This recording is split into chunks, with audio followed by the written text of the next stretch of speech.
My name is Abigail. I am a counseling psychologist. I qualified recently at Rhodes University. I'm also an experienced professional. I've worked in many countries all over the world, so when I came back to Cape Town it was really difficult to find a place where I would be able to continue working as a psychologist. So we're not quite sure how I made contact with Hospivision and with Sonia. One of the things that I thought I would be doing is that I would be interacting with clients as we are trained as student psychologists, and these people would come and we would sit and chat with them. But actually the experience here at Hospivision has been quite different.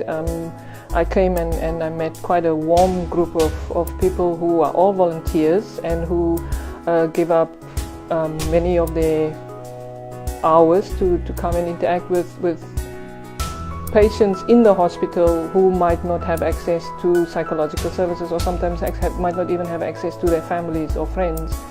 And that was very encouraging, because it was not about people coming to me, but it was actually about us going to people and responding to them in a way that sometimes is not always obvious that is what they need, because they're not communicating. How it is my highlight to come here, but it's also very daunting, because you walk into a ward and it's almost you walk into someone's space, and whether they want that or not want that, it's almost like it's a bit nerve-wracking.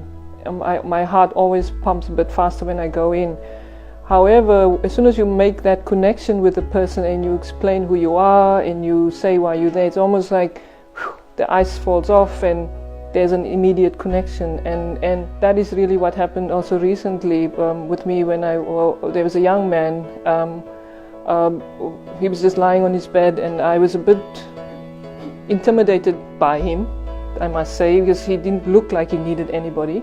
And as soon as I started explaining to him or started talking to him, it was almost like he was waiting for this person to come along, because nobody has been, his family is not around, he hasn't had any interaction, and here I walk in as a complete stranger and he was just talking.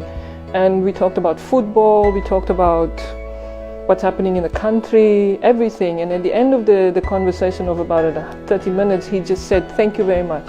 Thank you very much for coming and actually taking the time to talk to me." And when I left, I felt like, whoa, this is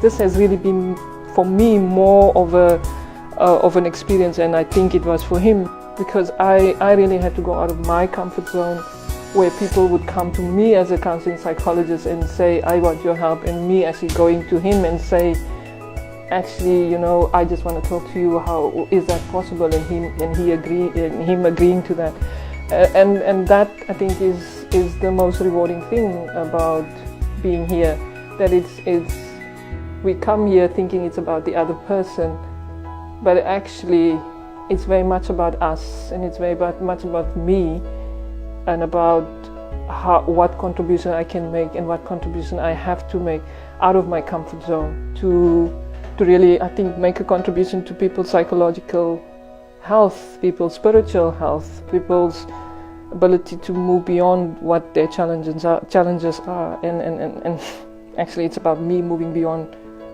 what are my challenges. So it's such a mixture of things, and I didn't think about it like that. I'm very happy that I was welcomed in the group in this intimate space, and thank you very much.